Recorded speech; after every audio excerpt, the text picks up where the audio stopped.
অসুস্থ ব্যক্তি সে রোজা, তার রোজার বিধান কি? অসুস্থ ব্যক্তির জন্য রমজান মাসে যদি অসুস্থ হয়ে পড়ে কিংবা অসুস্থ থাকে, তাহলে তার জন্য রোজা থেকে বিরত থাকার অনুমতি আছে, মুবাহ, বৈধতার জন্য। আল্লাহ তাবারক ওয়া তাআলা বলেন, ফামান কানা মিনকুম মারিদান আও আলা সাফারিন ফাইদ্দাতুম মিন আইয়ামিন উখার, 184 নম্বর আয়াত সূরা বাকারা। যে তোমাদের মধ্যে যে ব্যক্তি অসুস্থ হবে ও সফর অবস্থায় থাকবে, সে অন্য দিনে তার কাজা করবে, সেই সময় তার জন্য রোজা ছেড়ে দেওয়া বৈধ হবে। তবে এ রোজা ছাড়বে কখন, বৈধ হওয়ার ব্যাপারে উলামাগণ দ্বিমত করেছেন। ইমাম মালিক, ইমাম শাফি, আবু হানিফা বলেছেন যে যে অসুখে কষ্ট হবে, যদি রোজা রাখতে গিয়ে, শ্যাম সাধনা করতে গিয়ে কষ্ট হয়, কিংবা সেই রোগের বৃদ্ধির কারণ হয়ে যায়, যে শ্যাম সাধনা করতে গেলে রোগ বৃদ্ধি পাবে, সেই অবস্থায় সে রোজা ছেড়ে দিবে, রোজা রাখবে না। আর কিছু মানুষের নিকটে, জাহিরিয়া যেমন, তাদের নিকটে যে অসুখ হলেই তার জন্য বৈধ হবে রোজা ছেড়ে দেওয়া, কিন্তু এটা আমভাবে সঠিক নয়। কারণ আমরা অনেক বিষয়কে অসুখের মধ্যে গণ্য করি, কিন্তু তাতে কোনো পার্থক্য পড়ে না রোজা রাখতে গিয়ে। তাই জন্য ইবনে উসাইমিন রাহিমাহুল্লাহ এই অসুস্থকে 3 প্রকারে ভাগ করেছেন। একটি হচ্ছে যে এমন অসুখ, এমন রোগ, যে রোগ সিয়ামে কোনো প্রভাব সৃষ্টি করে না, সিয়াম সাধনা করতে গিয়ে তার কোনো ক্ষতি হয় না, অসুবিধা হয় না। তো এইরকম যদি রোগ হয়, তাহলে এইরকম রোগীকে সিয়াম ছেড়ে দেওয়া তার জন্য জায়েজ হবে না, এরকম রোগীর জন্য জায়েজ হবে না, হালাল হবে না।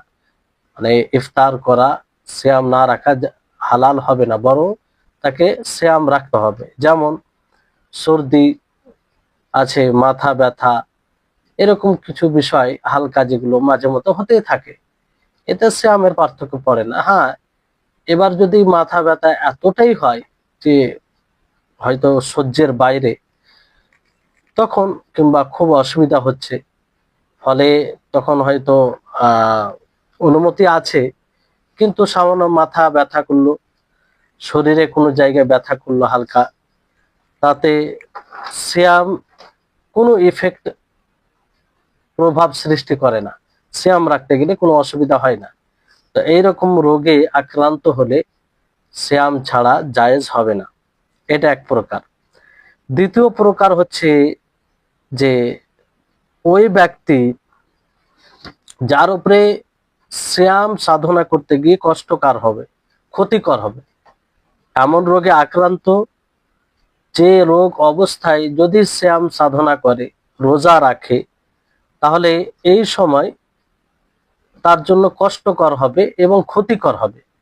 ক্ষতিকর এইভাবে হতে পারে যে তার রোগ বেড়ে যেতে পারে, কিংবা রোগ যেটুকু ভালো হবে সেটুকু ভালো হওয়ার আশা হারিয়ে যেতে পারে।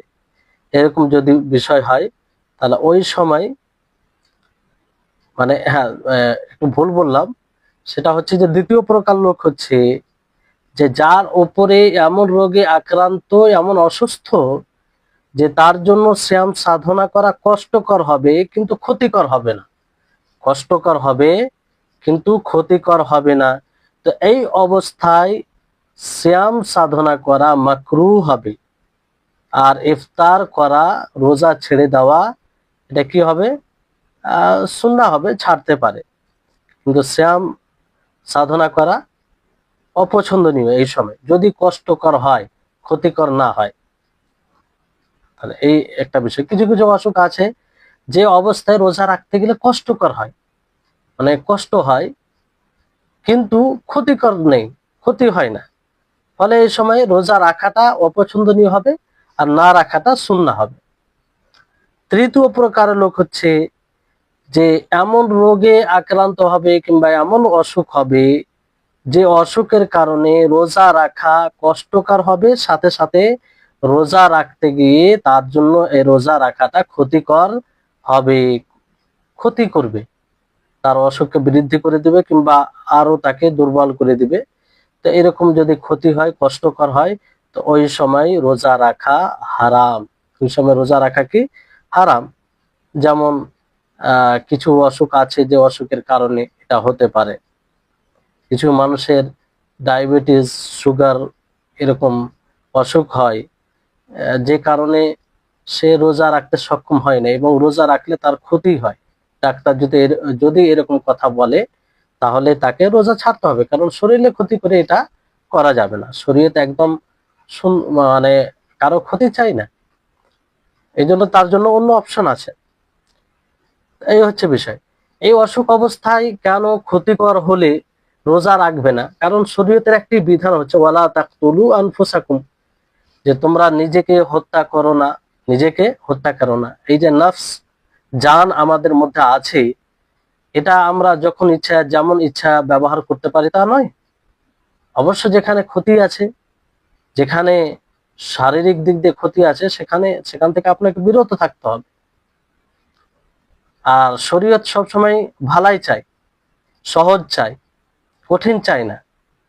আল্লাহ তাবারক ওয়া তাআলা বলেন ইউরিদুল্লাহু বিকুমুল ইউসরা ওয়া লা ইউরিদু বিকুমুল উসরা, যে আল্লাহ তাআলা তোমাদের প্রতি সহজ চান, কঠিন চান না। তারপরে এইভাবে আরো আয়াত আছে ওমা জাআলা আলাইকুম ফিদ-দীন মিন হারাজ, ধর্মের ব্যাপারে তিনি তোমাদের কোনো সংকীর্ণতা রাখেন, সংকীর্ণতা যেখানে কষ্ট হবে এরকম বিষয় রাখেন। এইভাবে আরো এটা তো সূরা হজের ৭৮ নম্বর আয়াত, ওমা জাআলা আলাইকুম ফিদ-দীন মিন হারাজ। নবী করিম মুহাম্মদ সাল্লাল্লাহু আলাইহি সাল্লাম বলেন যে ইদা আমারতুকুম বিআমরিন ফাতু মিনহু মাসতাতাতুম, যে যখন তোমাদেরকে কোনো হুকুম দেওয়া হবে কোনো বিষয়ের, তো তোমরা সেটা বাস্তবায়ন করবে তোমাদের সাধ্য অনুযায়ী, তোমাদের যতটা শক্তি আছে সেই অনুযায়ী। তাহলে এখান থেকে এটা স্পষ্ট যে এমন অসুখ হয়, এমন রোগ হয়, যে রোগের কারণে অসুখ বৃদ্ধি হয়ে যাবে, কষ্টকর হবে শ্যাম রাখতে গিয়ে, আর ক্ষতি হবে, তাহলে ওই সময় শরীয়তে অনুমতি দেয় না যে ওই সময় শ্যাম সাধনা করবে। এই হচ্ছে বিষয়। তারপরে এখানে বিষয় হচ্ছে যে যে অসুখ অসুস্থ ব্যক্তি, রোগী ব্যক্তি ইফতার করবে, তো তার উপরে কি, তার বিকল্পে কি ওয়াজিব হবে, কি মানে কি করণীয়। সে ইফতার করার অনুমতি আছে, যেটা আমরা এতক্ষণ আলোচনায় স্পষ্ট ভাবে জানতে পারলাম যে অসুস্থ ব্যক্তি ইফতার করতে পারে, জায়েজ। যদি ওই রকম অসুখ হয়, কষ্টকর হয়, ক্ষতিকর না হয়, তো জায়েজ, সুন্নাহ, বরং সুন্নাহ বলা হয়েছে। আর যদি কষ্টকর হয়, ক্ষতিকর হয়, তাহলে ওই সময় হারাম, ওই সময় রোজা রাখা যাবে না। আর তো কি করবে, মানে রোজা রাখবে না, তার ফলে কি করতে হবে এই বিষয়টি। এখানে আমাদেরকে দেখতে হবে যে অসুখটা কোন ধরনের। যদি এরকম অসুখ হয় যে তার এরকম রোগ হয় যে রোগের আরোগ্য আশা করা যায়, এমন কিছু কিছু রোগ আছে যেটার ব্যাপারে বলা যায় যে কিছুদিন পরে হয়তো ভালো হয়ে যাবে, 1 মাস 2 মাস ওষুধ চিকিৎসার পরে ভালো হয়ে যাবে, এরকম যদি আশা হয়, এরকম রোগ হয়, এরকম অসুখ হয়, তাহলে তার জন্য জরুরি হবে, ওয়াজিব হবে যে সে অন্য দিনে কাজা করবে, অন্য দিনে কাজা করবে, সেই দিনে রোজা রাখবে না, বরং অন্য দিনে কাজা করবে, কারণ পরবর্তীতে আরোগ্য লাভের তার আশা আছে। এটা একটা অবস্থা। দ্বিতীয় অবস্থা, যে অসুখ যদি এমন হয় যে তার ভালো হওয়ার আশা নেই, আরোগ্য লাভ করার সেই রোগ থেকে, সেই অসুখ থেকে আশা নেই, মানে চিরস্থায়ী দীর্ঘদিনের অসুখ এরকম। তো এখানে ওলামায়ে কেরামদের দুটি মত রয়েছে। কয়টি মত রয়েছে? দুটি মত রয়েছে। প্রথম মত হচ্ছে যে এই ধরনের অসুস্থ ব্যক্তি, এই ধরনের রোগী, সে প্রত্যেক দিনের পরিবর্তে খাবার আহার করাবে। যে অসুস্থ ব্যক্তি হবে, চিরস্থায়ী অসুস্থ ব্যক্তি, আর সে খাবার আহার করাবে। মানে এর মতো যে যে একদম বৃদ্ধ বয়স হয়ে যায় এবং বৃদ্ধা মহিলা, তার তার পক্ষ থেকে এটা হবে। মানে একই জায়গায় যে এমন অসুস্থ ব্যক্তি যার অসুখ থেকে আরোগ্য লাভ করার আশা করা যায় না, মানে স্থায়ী অসুখ, দীর্ঘদিন থাকবে এরকম অসুখ। যেমন অনেক অসুখ প্যারালাইসিস এরকম কারো হয়ে যায়, যেটা ভালো হওয়ার আশা থাকে না। কিংবা আর কিছু অনেক রকম অসুখ আছে যেগুলো আশা হওয়া, মানে ভালো হওয়ার আশা খুব কমই থাকে, লম্বা সময় পর্যন্ত চলে, কিংবা মানে শেষ পর্যন্ত ওই অসুখটা লেগে থাকে। তো এর ফলে কি করবে সে, প্রথম মত অনুযায়ী, কিংবা বৃদ্ধ মানুষ, বৃদ্ধা মহিলা, তার ক্ষেত্রেও জুমহুর ওলামায়ে কেরাম এটাই বলেন যে প্রত্যেক দিনের পরিবর্তে মিসকিনকে খাবার খাওয়াবে, মিসকিনকে খাবার খাওয়াবে তার পক্ষ থেকে, স্থায়ী অসুস্থ ব্যক্তির পক্ষ থেকে। আর যদি বৃদ্ধ মহিলা হয়, বৃদ্ধা মহিলা অথবা বৃদ্ধ মানুষ বেশি বয়স হওয়ার কারণে সে রাখতে সক্ষম হয় না, তার ব্যাপারে তার পক্ষ থেকে। দ্বিতীয় মত হচ্ছে যে সে রোজাও রাখবে না, রোজা তার জন্য সাকিত হয়ে যাবে, মাফ হয়ে যাবে। কারণ সে ব্যক্তি আসলে অন্য দিনে কাজা করার আদিষ্ট, অন্য দিনে কাজা করার তাকে আদেশ দেওয়া হয়েছে, তো সে কাজা করতে সক্ষম নয়, সে কাজা করতে সক্ষম নয়, ফলে এটা তার উপর থেকে এই হুকুমটা উঠে যাবে। কাজা করতে যেহেতু সক্ষম নয়, এই জন্য এই হুকুমটা তার উপর থেকে উঠে যাবে। আর আজিজ ব্যক্তির উপরে, যে অক্ষম ব্যক্তি, তার উপরে বিধান লাগু হয় না। তাদের যুক্তি, দ্বিতীয় মত অনুযায়ী, যে আজিজ হবে, অক্ষম হবে, তার উপরে তার উপরে এই হুকুম লাগু হয় না। ফলে এখানে সে কাজাও করবে না, রোজাও রাখবে না, তার জন্য এটা মাফ হবে। তাদের দলিল হচ্ছে ফাত্তাকুল্লাহ মাস্তাতাতু, যে সাধ্য অনুযায়ী তোমরা আল্লাহকে ভয় করো, সাধ্য অনুযায়ী তোমরা আল্লাহকে ভয় করো। তো এখানে সাধ্য অনুযায়ী কি, যে তার সাধ্যে এটা নেই, সে পরবর্তীতে কাজা করতো কিন্তু স্থায়ী অসুস্থ হওয়ার কারণে সে পারবে না। অনুরূপ ভাবে যে বৃদ্ধ মানুষ অথবা বৃদ্ধা মহিলা বেশি বয়স হওয়ার কারণে সে আর রোজা রাখতে পারছে না, কাজাও করতে পারবে না, কারণ বয়স হয়ে গেছে, তার পরবর্তীতে আর সবল হবে এরকম আশা নেই, ফলে সে কাজাও করবে না। কারণ কাজা করার আদেশটা ছিল, কিন্তু কাজা করবে তার ক্ষমতা তার নেই, ফলে তার উপরে কোনো জিনিস ওয়াজিব হবে না। কিন্তু এই বিষয়ে প্রথম যেটা মত বলা হলো তাতেই বেশি সতর্কতা রয়েছে, যে একটি মিসকিনকে খাওয়াবে, একটি মিসকিনকে কি করবে, খাওয়াবে। কারণ সিয়াম পুরোপুরি তার পক্ষ থেকে মাফ হয়নি। যে এখানে দুটি অবস্থা আছে, একটি হয়তো সে রোজা পালন করবে, রোজা পালন করবে যদি তার কাছে শরীয়ত সম্মত কোনো উযর না থাকে, আর যদি উযর থাকে তাহলে এই রোজা পালন থেকে কাজা অথবা ফিদিয়ার দিকে ফিরে যাবে। কাজা মানে কাজা করবে যদি পরবর্তীতে সক্ষম হয়, এখানে পরবর্তীতে অক্ষম, পরবর্তীতে সক্ষম হচ্ছে না, ফলে কোন দিকে যাবে, ফিদিয়ার দিকে। ফিদিয়া মানে মিসকিনকে খাবার খাওয়াতে হবে। আর বিষয়টি হচ্ছে এখানে যারা বলেছেন যে কাজা করতে হবে না, মানে এই প্রথম মতটাই বেশি মানে সতর্কতা রয়েছে, এতে কোনো সমস্যা নেই, এটা করতে গেলে কোনোভাবে আর কিছুই মানে আশঙ্কা থাকছে না, আশঙ্কা থাকছে না, এর উপর আমল হয়ে যাবে। তো এই হচ্ছে বিষয়। তারপরে এখানে আরেকটি বিষয়, যে এমন অসুখ যদি থাকে যে অসুখের আশা করা হবে, অসুখের ব্যাপারে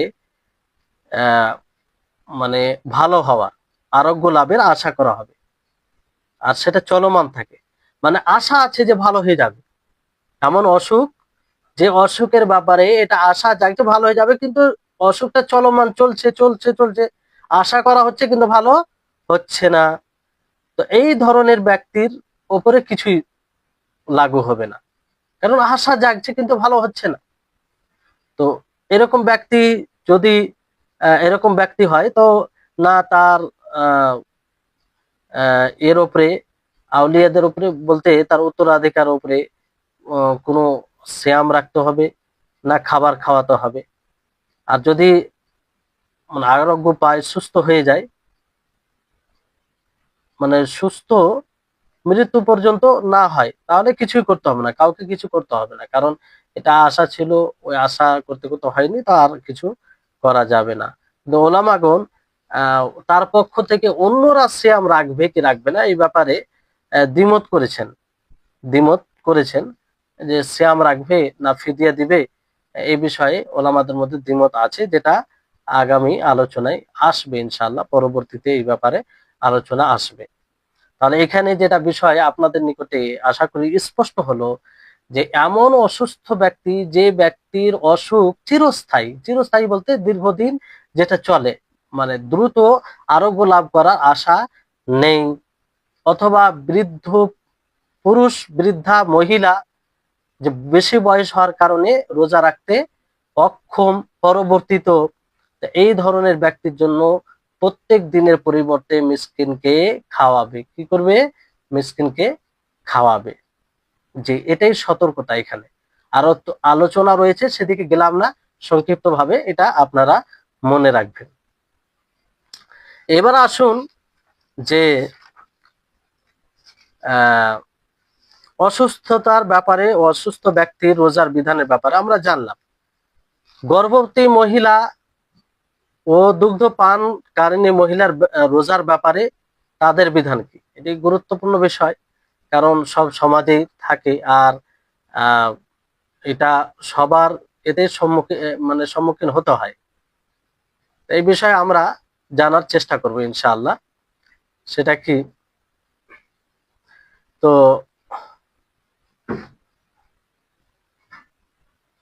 হুম, 1 মিনিট। তো একজন গর্ভবতী মহিলা ও দুগ্ধ পানকারিণী মহিলা, এর যদি অবস্থা এরকম হয় যে রোজা রাখতে গিয়ে তার গর্ভে যে পেটে আছে তার ক্ষতির আশঙ্কা রয়েছে, তার ক্ষতি, সিয়ামের কারণে গর্ভবতী মহিলা যদি তার পেটের শিশুর ব্যাপার আশঙ্কা করে, অথবা দুগ্ধ পানকারিণী মহিলা যদি তার দুগ্ধ পায়ে শিশু দুধ কমে যাবে, তার খোরাক জুটবে না, এরকম আশঙ্কা হয়, তাহলে তাদের জন্য সিয়াম পালন করা থেকে বিরত থাকা বৈধ হবে। এই সময় তারা সিয়াম রাখবে না, তাদের জন্য বৈধ হবে যে ইফতার করে নেবে, রোজা ছেড়ে দিবে।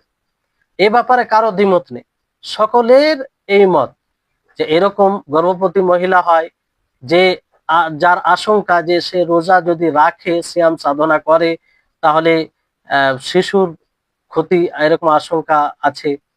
কিংবা দুগ্ধ পানকারিণী মহিলা, তার যাকে দুধ পান করাচ্ছে তার দুধ কমে যাবে, এরকম বিষয় যদি হয়, তাহলে সে রোজা রাখবে না, এটা বৈধ, এতে কোনো অসুবিধা নেই। আর এর দলিল কি?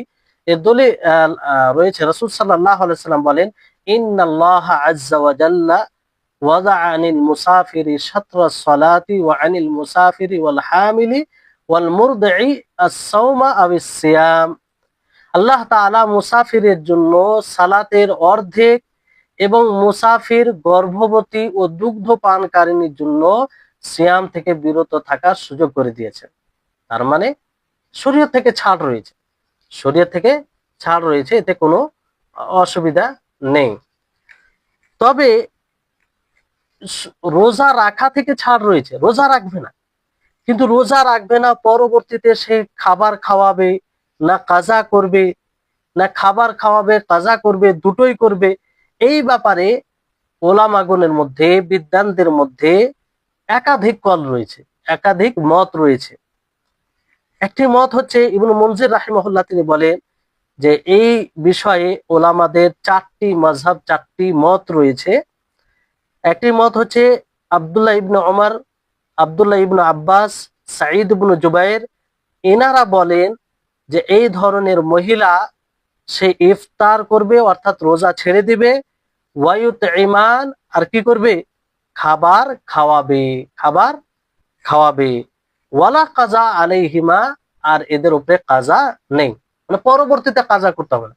তাহলে এই মত অনুযায়ী এইভাবে এটা বুঝেন যে এই মত অনুযায়ী রোজা ছেড়ে দিবে, রোজা রাখবে না, কিন্তু প্রত্যেক দিনের পরিবর্তে মিসকিনকে মিসকিনকে খাওয়াবে, আর তার কাজা নেই, তার কি নেই, কাজা নেই। দ্বিতীয় মত, যেই মত পোষণ করেছেন আতা ইবনু আবি রিবাহ ওয়াল হাসান যাহাক, আবু হানিফা এবং আরো রয়েছে এনাদের সাথে, ইনারা বলেন যে রোজা ছেড়ে দিবে এবং কাজা করবে। কি করবে? কাজা করবে, ফিদিয়া দিবে না, খাবার খাওয়াবে না। মানে প্রথম মতের বিপরীত।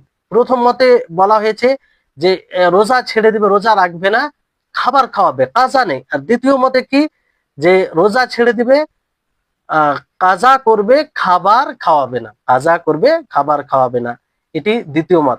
তৃতীয় মত হচ্ছে, যেমন মালিক বলেন যে হামিল, যে গর্ভবতী মহিলা হবে, সে ইফতার করবে, মানে রোজা ছেড়ে দিবে এবং কাজা করবে, রোজা ছেড়ে দিবে ও কাজা করবে, উভয়টা করবে, কিন্তু ফিদিয়ে দিবে না, অর্থাৎ খাবার আহার করাবে না। আর দুগ্ধ পানকারিনী মহিলা, সে ইফতার করবে, মানে রোজা ছেড়ে দিবে, রোজা রাখবে না, কাজাও করবে এবং ফিদিয়াও দিবে। মানে দুটি বিষয়, তারপরে যে তিনটি বিষয়, প্রথম হচ্ছে যে সে রোজা রাখবে না, দ্বিতীয় হচ্ছে যে কাজা করবে, তারপর ফিদিয়াও দিবে। তাহলে ইমাম মালিক রাহিমাহুল্লাহ তিনি পার্থক্য করেছেন গর্ভবতী মহিলা ও দুধ পানকারিনী মহিলার মধ্যে পার্থক্য করেছেন। আর উপরে দুটি যে দুটি মত আপনারা জানলেন, শুনলেন, তাতে কোনো পার্থক্য করেনি, উভয়ের ক্ষেত্রে বরাবর তারা বলেছেন। কিন্তু ইমাম মালিক রাহিমাহুল্লাহ এই কথা বলেন যে এনাদের ক্ষেত্রে গর্ভবতী মহিলার ক্ষেত্রে শুধু সে কাজা করবে, ফিদিয়া দিবে না, কিন্তু দুধ পানকারিনী মহিলা সে কাজাও করবে, ফিদিয়াও দিবে। তাহলে এটা তৃতীয় মত হলো। চতুর্থ মত, এটা এটা তৃতীয় মত। তারপরে ইবনু মুনজির রাহিমাহুল্লাহ যে মতটিকে বলেছেন, আরো মত রয়েছে, যাই হোক সেদিকে যাচ্ছি না। ইবনু মুনজির রাহিমাহুল্লাহ যে মতটি নকল করেছেন, আব্দুল্লাহ ইবনে আব্বাস, ইবনে ওমর, ইবনে কুদামা, তার হুবাহু দলিল হচ্ছে এটা। এইভাবে ইবনে কুদামা তিনি তার বইয়ে উল্লেখ করেছেন মুগনিতে, যে قال ابن عمر وابن عباس ولا مخالف لهما من الصحابة لا قضاء عليهما لأن الآية تناولتهما وليس فيها إلا الإطعام। বলেন আব্দুল্লাহ ইবনে ওমর ও আব্দুল্লাহ ইবনে আব্বাস রাদিয়াল্লাহু আনহুমা বলেন যে ইনাদের এর মানে সাহাবাদের মধ্যে কেউ ইনাদের বিরুদ্ধে যায়নি। আর এই দুজনের উপরে, মানে দুই প্রকারের মহিলার উপরে কোনো প্রকারের কাজা নেই, কাজা নেই। তার মানে কি করাতে হবে? খাবার খাওয়াতে হবে, আহার করাতে হবে মিসকিনকে প্রত্যেক দিনের পরিবর্তে। আর যেটা আয়াতে থেকে বোঝা যায়, লিয়ান্নাল আয়াতা তানাওয়ালাতুহুমা, আয়াত এর অন্তর্ভুক্ত, যে দুইজন মহিলা কি করবে? খাবার আহার করাবে, কাজা করবে না। ওয়ালাইসা ফিহা ইল্লাল ইতআম, তাতে শুধু খাবার খাওয়ানোর বিষয় রয়েছে। তাহলে এই হচ্ছে হুবাহু নাস দলিল আব্দুল্লাহ ইবনে আব্বাস ও আব্দুল্লাহ ইবনে উমারের। আর এই আরো রয়েছে আব্দুল্লাহ ইবনে আব্বাস থেকে, তিনি বলেন যে বৃদ্ধ পুরুষের জন্য এবং বৃদ্ধা মহিলার জন্য এতে ছাড় দেওয়া হয়েছে। আর ওনারা দুইজনেই সিয়াম রাখার শক্তি রাখে, তো এরা ইফতারও করতে পারে, রোজা ভঙ্গও করতে পারে, আবার প্রত্যেক দিনের পরিবর্তে কি করতে পারে? মিসকিনকে খাবার আহার করাতে পারে। আর এদের উপরে কাজা নেই, এদের উপরে কাজা নেই। কিন্তু এই হুকুমটা মানে এখতিয়ার হুকুম ছিল, এটা এখতিয়ার ছিল যে হয় তারা মানে রোজা রাখবে, মানে ছেড়ে দিবে, না হয় তারা প্রত্যেক দিনের পরিবর্তে মিসকিনকে আহার করাবে, তাদের উপরে কাজা নেই। এটাকে রহিত করে দেয় এই আয়াতে, যে পরবর্তীতে যে আয়াত নাজিল হয়, ফামান শাহিদা মিনকুমুশ শাহরা ফালিয়াসুমহু, যে ব্যক্তি তোমাদের মধ্যে মাসকে পাবে, রমজান মাসকে পাবে, সে যেন রোজা রাখে। তো এটা এটা এটা এসে রহিত হয় আম ভাবে, কিন্তু বিষয়টি হচ্ছে তারপরে যে যে বৃদ্ধ পুরুষ অথবা বৃদ্ধা মহিলা যে সম রাখতে সক্ষম নয়, সম রাখতে যারা সক্ষম নয়, অক্ষম, অনুরূপভাবে গর্ভবতী মহিলা, দুধ পানকারিণী মহিলা, যারা ভয় করে, যারা ভয় করে, আশঙ্কা করে, তো তারা ইফতার করবে এবং প্রত্যেকদিন মিসকিনকে খাবার খাওয়াবে। এখানে বিষয়টি হচ্ছে এটা যে ফামান শাহিদা মিনকুমুশ শাহরা ফালিয়াসুমহু, এই আয়াতটি এসে ওই হুকুমকে রহিত করে যে হুকুম যারা সক্ষম, রোজাও রাখতে পারবে, রোজা রাখতে সক্ষম, অথচ পূর্বের হুকুম অনুযায়ী তাদের এখতিয়ার ছিল যে হয় রোজা রাখবে না হয় ফিদিয়ে দিবে। ভালো করে বুঝবেন, বোঝার চেষ্টা করবেন যে হয় রোজা রাখবে না হয় ফিদিয়ে দিবে, তাদের এখতিয়ার ছিল, রোজা রাখতে পারবে তা সত্ত্বেও, তা সত্ত্বেও। তো এই হুকুমটা রহিত হয়ে যায় এই আয়াতের মাধ্যমে যে ফামান শাহিদা মিনকুমুশ শাহরা ফালিয়াসুমহু, যারা রোজা রাখতে সক্ষম তাদের জন্য স্বাধীন ছিল, এখতিয়ার ছিল, এটাকে রহিত করে। কিন্তু এই হুকুম সাব্যস্ত থেকে যায় কোনটা, যারা রোজা রাখতে অক্ষম, যারা রোজা রাখতে অক্ষম তারা মিসকিনকে খাবার খাওয়াবে, তারা মিসকিনকে খাবার খাওয়াবে, আর তাদের উপরে কাজা নয়। তা এই হুকুমকে তো অক্ষম করা হয়নি, মানে রহিত করা হয়নি, এটা মানে বাকি আছে নিজের অবস্থায়। কিন্তু রহিত হয়েছে কোনটা, যারা রোজা রাখতে সক্ষম তারপরও তারা স্বাধীন ছিল যে হয় তারা রোজা রাখবে না হয় তারা মিসকিনকে খাবার খাওয়াবে, তাদের ইচ্ছা উপরে ছিল বিষয়টি। তো ভালো করে বোঝার চেষ্টা করবেন। আব্দুল্লাহ ইবনে আব্বাস থেকে এটা প্রমাণিত যে তিনি উম্মে ওয়ালাদ হামিলাকে দেখেন, আর অথবা দুধ পানকারিনী মহিলাকে, তো তিনি কি বলেন যে আনতা বিমানজিলাতিল্লাযী লা ইউতিক, যে আনতি বিমানজিলাতিল্লাযী লা ইউতিক, যে আপনি ওই জায়গায় রয়েছেন যারা অক্ষম, মানে অক্ষমের জায়গাতে অক্ষমের পর্যায়ে রেখেছেন কাদেরকে, দুধ পানকারিনী মহিলা ও গর্ভবতী মহিলাকে। কে? আব্দুল্লাহ ইবনে আব্বাস। তো ফলে তিনি কি বলেন, আলাইকি আন তুতঈমি মাকানা কুল্লি ইয়াউমিন মিসকিনান ওয়ালা কাযা আলাইকি, যে তোমার জন্য জরুরি হবে তুমি প্রত্যেক দিনের পরিবর্তে একটি মিসকিনকে খাওয়াবে, খাবার আহার করাবে, আর তোমার উপরে কোনো প্রকারের কাজা নেই। ওয়ান ইবনে উমর, আব্দুল্লাহ ইবনে উমর থেকে বর্ণিত, তিনি বলেন যে উনার আন্নাম রাআতাহু সাআলাতহু ওয়া হিয়া হুবলা, যে উনার স্ত্রী উনাকে জিজ্ঞাসা করেন, গর্ভবতী অবস্থায় হামেলা ছিলেন, তো বলেন যে তিনি কি বলেন যে আফতিরি ওয়া আতঈমি, যে তুমি ইফতার করো, রোজা ছাড়ো, রোজা রাখিও না, এবং প্রত্যেক দিনের পরিবর্তে মিসকিনকে খাবার খাওয়াও, আর কাজা নেই। তো এরকম ভাবে ওনাদের পক্ষ থেকে সুস্পষ্ট ভাবে তিনারা বলেছেন যে গর্ভবতী মহিলা, তারপরে দুধ পানকারিনী মহিলা, আর তারপরে বৃদ্ধ মানুষ, বৃদ্ধ বেশি বয়স হয়ে গেছে যার কারণে অক্ষম রোজা রাখতে, বৃদ্ধা মহিলা বেশি বয়স হওয়ার কারণে রোজা রাখতে অক্ষম, এইরকম ব্যক্তি, এইরকম ব্যক্তি তাকে শুধু ফিদিয়া দিতে হবে, কাজা তার উপরে নেই, কাজা তার উপরে নেই। তাহলে নাস রয়েছে, আর এই মতকেই প্রাধান্য দেওয়া হয়েছে, এটাই। তাহলে এটা মনে রাখবেন যে বৃদ্ধ মানুষ, বৃদ্ধ মহিলা যে বয়সের কারণে রোজা রাখতে অক্ষম, ভালো করে মনে রাখবেন, রোজা রাখতে অক্ষম, অথবা এমন অসুস্থ, এমন এমন মহিলা, গর্ভবতী মহিলা, দুধ পানকারিনী মহিলা যে আশঙ্কা করে যে দুধ হয়তো হবে না, কিংবা গর্ভে যে আছে তার ক্ষতি হবে, এরকম অসুবিধা, এরকম হলে তার জন্য রোজা ছেড়ে দেওয়া জায়েজ হবে, এবং প্রত্যেক দিনের পরিবর্তে সে মিসকিনকে খাবার খাওয়াবে। জি, এবার এখানে কিছু বিষয় মনে রাখবেন যে যদি কোনো মহিলাকে ভাড়া করে নেওয়া হয় বাচ্চাকে দুধ পান করানোর জন্য, বাচ্চাকে দুধ পান করানোর জন্য, কিংবা কোনো মহিলা কোনো বাচ্চাকে নেই দুধ পান করানোর জন্য, ভাড়ায়, মানে উজরাতের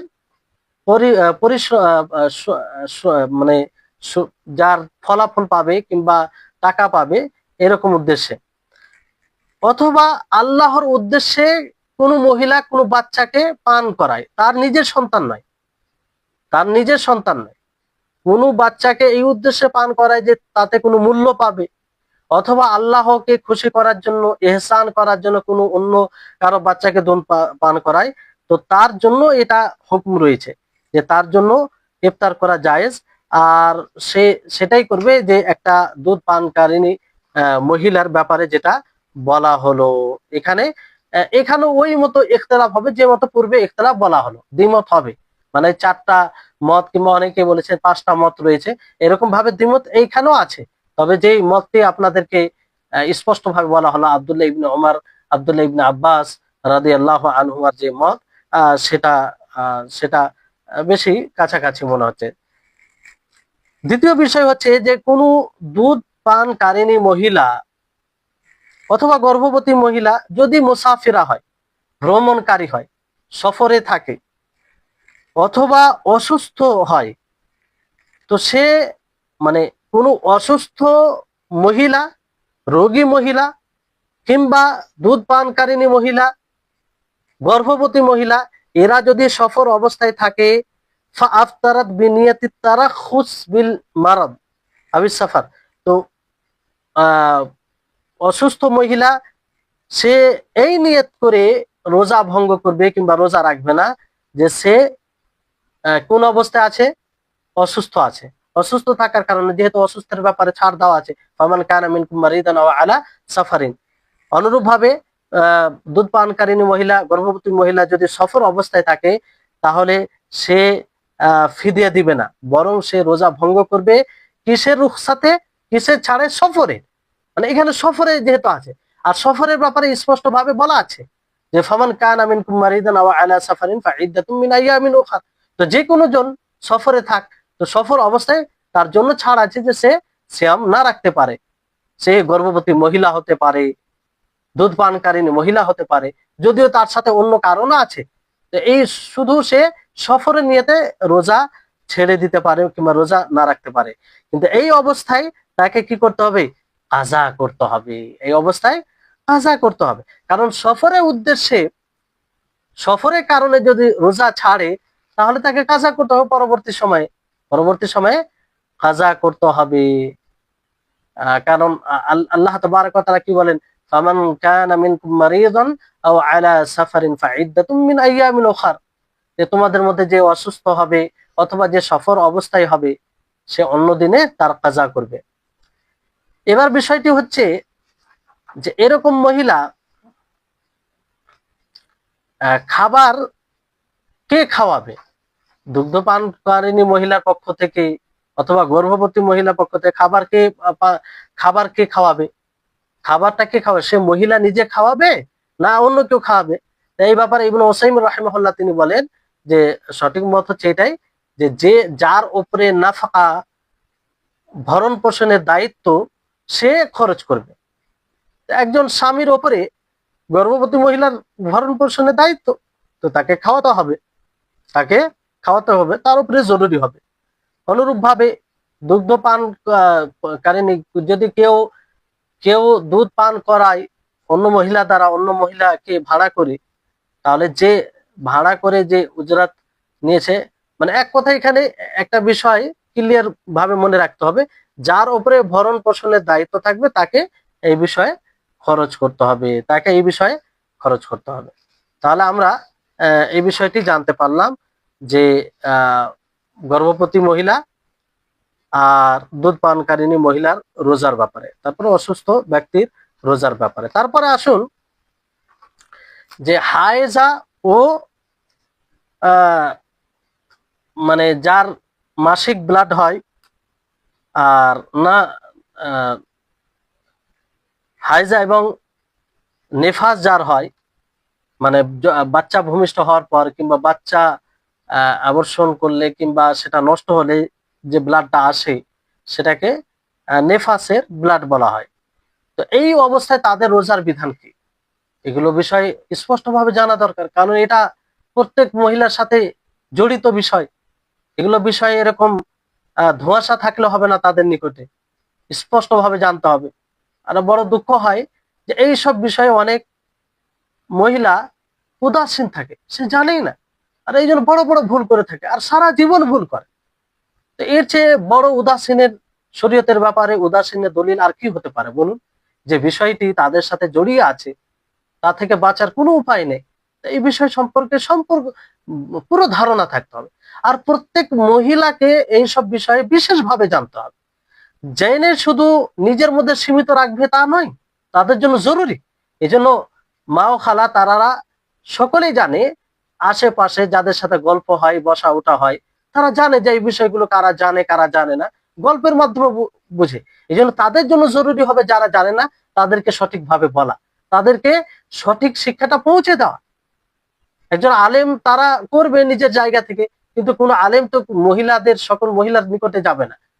মহিলাদের উচিত হবে যে আলেমকে জিজ্ঞাসা করবে, সেই অনুযায়ী আমল করবে, সেটা ভিন্ন বিষয়। কিন্তু মহিলাদের মধ্যে যারা জ্ঞানী রয়েছে, যারা বুঝে, তাদের জন্য জরুরি এগুলো বিষয়, তাদের নিকটে এই বিষয়গুলো স্পষ্ট করা। কারণ তারা এটাকে বিশেষভাবে তাদের সামনে স্পষ্টভাবে এটা বলতে পারবে আর বুঝতে পারবে তারা। তো এই বিষয়ে সচেতন হওয়া দরকার আছে।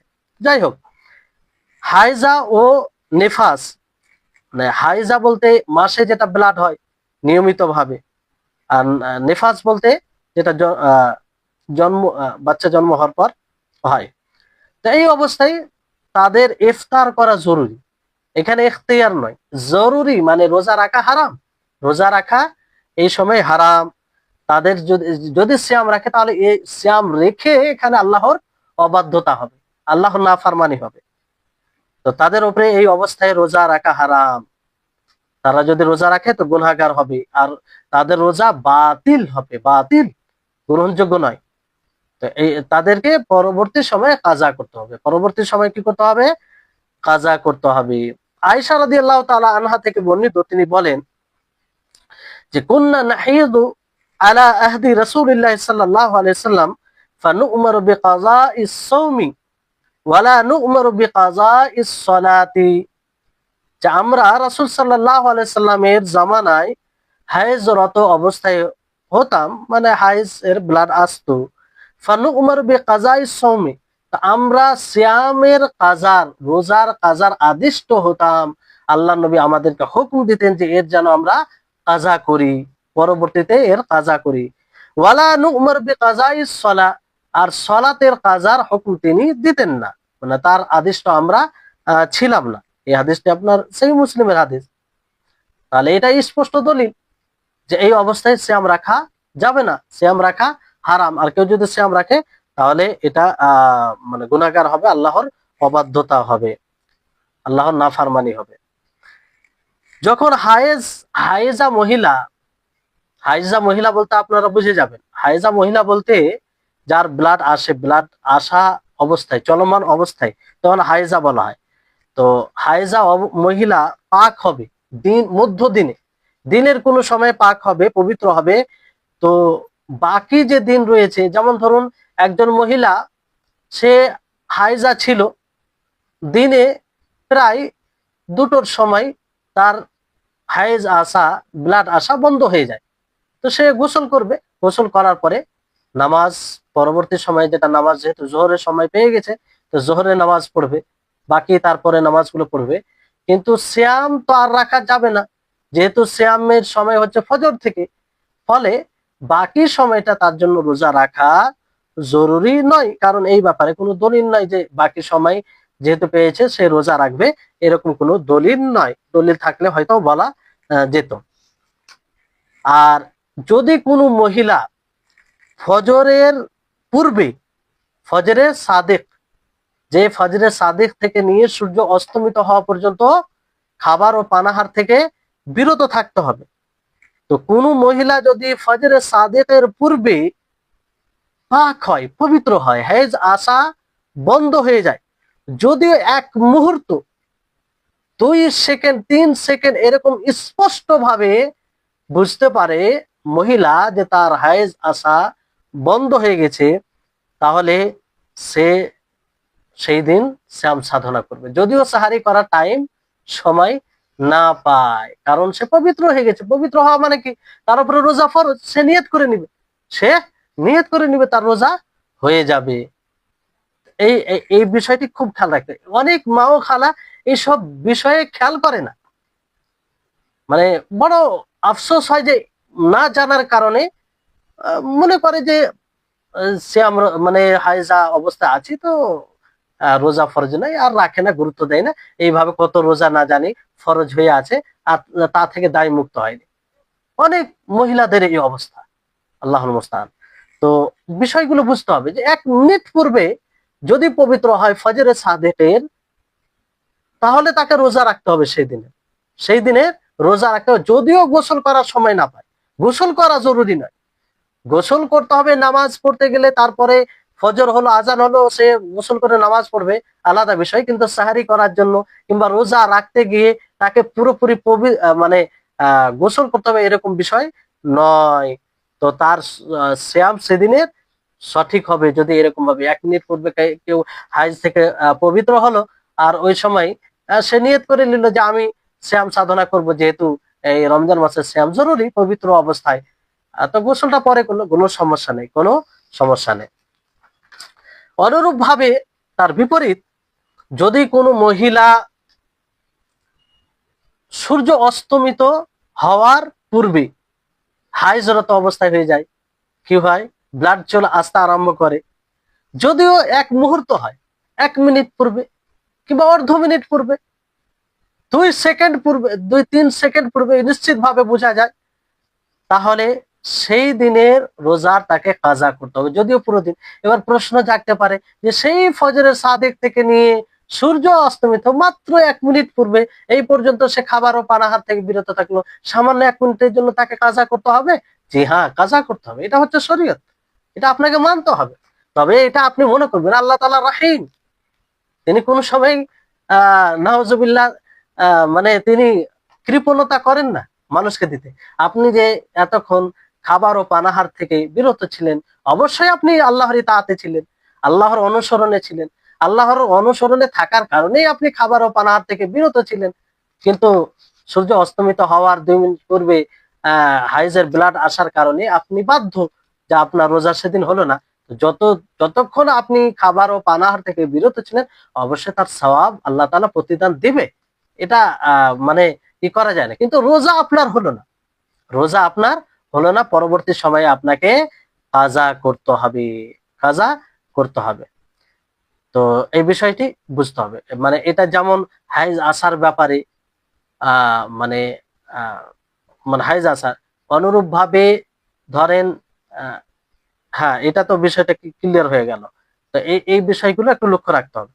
আর ধরেন যে কোনো ব্যক্তি, কোনো মহিলা যদি এরকম অনুভব করে হাইজের কোনো কষ্টের কারণে, কোনো ব্যথার কারণে, কিন্তু ব্লাড সে দেখতে পায় না, ব্লাড বের হয়েছে সেটা দেখতে পায় না, কিন্তু সূর্য অস্তমিত হওয়ার পরে সে ব্লাড দেখতে পায়, মানে এর এইভাবে বুঝেন যে কোনো মহিলা ধরেন সূর্য অস্তমিত হওয়ার পর্যন্ত হওয়ার আগে সে শরীরে ব্যথা, অনেকের কোমরে ব্যথা হয়, অনেকের আবার বিভিন্ন শরীরে ব্যথা হয়, যেটা পূর্বের অভিজ্ঞতা অনুযায়ী জানে অনেক, প্রত্যেকটা মহিলার সাথে জড়িত থাকে বেশিরভাগ। তো এরকম হয়, তো ওই রকম লক্ষণ কিন্তু সূর্য অস্তমিত হওয়ার আগে সে দেখতে পাচ্ছে। কারো কোমরে ব্যথা হয় তো কোমরে ব্যথা হয়তো অনুভব করছে, কিংবা কারো পেটে ব্যথা হয় তো পেটে ব্যথা অনুভব করছে, কারো পায়ে ব্যথা হয় তো পায়ে ব্যথা অনুভব করছে, কিন্তু ব্লাড দেখতে পায় না, ব্লাড দেখতে পায়নি। ব্লাড কখন দেখতে পাচ্ছে? সূর্য অস্তমিত হয়ে যাওয়ার পরে। তাহলে সেদিনকার সিয়াম কি তার হবে না? জি, সিয়াম হবে, কারণ ব্লাড হচ্ছে আসল, আপনার পূর্বের লক্ষণ আসল নয়। পূর্বের লক্ষণ এটা আসল বিষয় নয়, অনেক সময় তার বিপরীত নাও হতে পারে, আপনি ব্যথা অনুভব অন্য কারণেও হতে পারে সেটা, হ্যাঁ ওই কারণে হয় কিন্তু অন্য কারণও হতে পারে, ফলে ওটা আসল বিষয় না, আসল হচ্ছে ব্লাড। ব্লাড যখন দেখবেন আপনি, তখন আপনার জানা নিশ্চিত ভাবে মনে করবেন যে আপনার পিরিয়ড শুরু হয়ে গেছে। তো এই হচ্ছে বিষয়। আহ তো সেই দিনের রোজা তাকে কাজা করতে হবে না, তার রোজা সঠিক হবে, তার রোজা কি হবে? সঠিক হবে। এবার এখানে দু একটি কথা মনে রাখতে হবে, সেটা হচ্ছে এটা যে মুস্তাহাজা, মুস্তাহাজা মহিলা কাকে বলে? মুস্তাহাজা বলতে যার পিরিয়ডে ধরেন মাসে 7 দিন 8 দিন পিরিয়ড হয়, ব্লাড আসে, তো সেই ব্লাড আসে কারো ফের ওই নির্ধারিত দিন আসে, হঠাৎ করে কোনো মাসে বেশি অতিরিক্ত হচ্ছে, তো ওই ক্ষেত্রে সেটা মুস্তাহাজা হতে পারে, কিংবা ব্লাডের ধরন চেঞ্জ হওয়ার কারণে সেটা মুস্তাহাজা হতে পারে। মুস্তাহাজা বলতে অসুস্থতার ব্লাড মনে করা হবে, এটা হাইজের ব্লাড মনে করা হবে না। যদি এরকম হয়, এক কথায় মুস্তাহাজা হয়, তাহলে সে ওই অবস্থায় শ্যামও সাধনা করবে, মানে এটা তাকে শ্যাম থেকে বিরত রাখে না, তাকে শ্যাম সাধনা করতে হবে। শ্যাম সাধনা কি করতে হবে? করতে হবে। তারপরে বিষয় যে কোন মহিলা যদি 40 দিনের পূর্বে বাচ্চা নষ্ট হয়ে যায়, 40 দিনের পূর্বে মানে নষ্ট হয়, তো কিছু ওলামায়ে কেরাম বলেছেন যে এইখান এই কারণে যে ব্লাডটা বের হবে, যে ব্লাডটা দেখা দিবে, সেটা নেফাসের ব্লাড বলে গণ্য করা হবে না, বরং ফলে তাকে রোজাও রাখতে হবে আর সলাতও আদায় করতে হবে। যে এটা একটা মত, কিন্তু শেখ আলবানী রাহিমাহুল্লাহ তিনি এটাকে প্রাধান্য দিয়েছেন যে এটা নেফাসের ব্লাড, এটা কিসের ব্লাড? নেফাসের ব্লাড গণ্য করা হবে, সেটা যে কোনো সময় হোক না কেন, মানে নষ্ট হওয়া মানে একই এর মধ্যে গণ্য হবে, সেটা 40 দিনের পূর্বে হোক অথবা 40 দিনের পরে হোক।